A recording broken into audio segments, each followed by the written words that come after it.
Making our headlines this Tuesday, November 25th. Honorable Premier Andre Ebanks shares that day one of his business in the United Kingdom has been a success. The Queen Elizabeth II Botanic Park has received the prestigious Darwin Grant to support native plants, and veteran football clubs Elite and Academy met for a competitive evening at the Annex.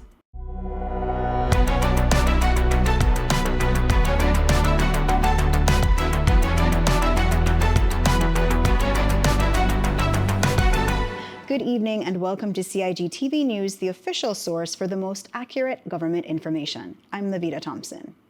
Official business has begun for Premier Andre Ebanks and his delegates in the United Kingdom. Premier Ebanks shared a recap of his first day via voice message. Greetings from London to Cayman and to Caymanians overseas. Letting you all know that day one of the Joint Ministerial Council meetings week in London started off with great energy and pace. I started today with the Caribbean OT Leaders meeting.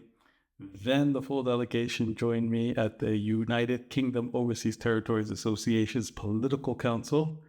A range of meetings followed thereafter, including Minister Alston and Minister Cathy joining me with the bilateral meeting with our UK Minister responsible for the overseas territory, Stephen Dowdy.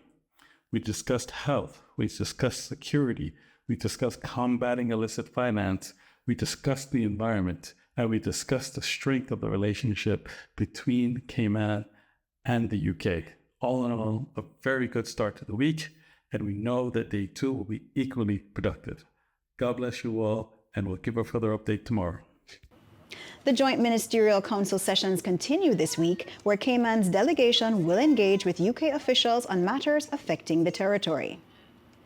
The Ministry of Health, Environment and Sustainability has secured a Darwin Plus local grant to expand native plant propagation at the Queen Elizabeth II Botanic Park.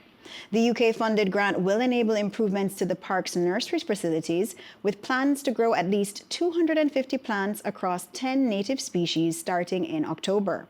Of these plants, 100 will support the ministry's national tree planting program, while the remainder will increase availability of native species for conservation projects and local landscaping. This is an exciting project which has the potential to transform the availability, access, sustainability, and visibility of these native and endemic species.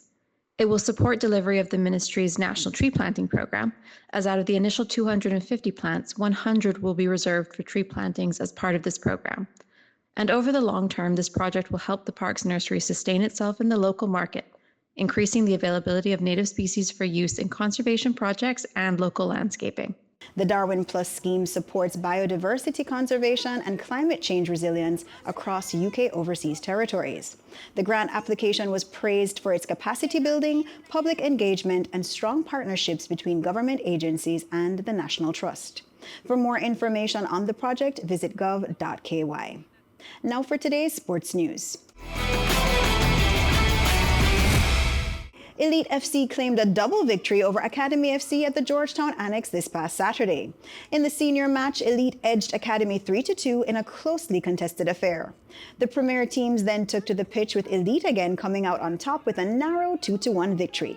The back-to-back wins keep Elite's momentum going as both clubs continue their campaigns this season. Time now for our weather forecast. Mostly fair conditions are expected over the next few days as high pressure dominates the region, bringing moderate winds and seas. Tonight will be mostly fair, becoming partly cloudy at times with a 20% chance of showers. Temperatures will fall to the mid to upper 70s, winds will be east to northeast at 5 to 10 knots, with moderate seas and wave heights of 3 to 5 feet. Scattered low-level clouds and isolated showers remain possible across the sister islands.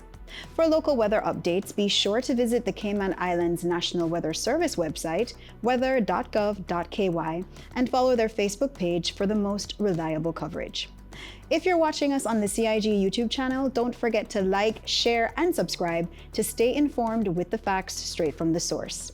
That's all for today's news brief. I'm Levita Thompson. Thanks for watching. We'll see you here again tomorrow.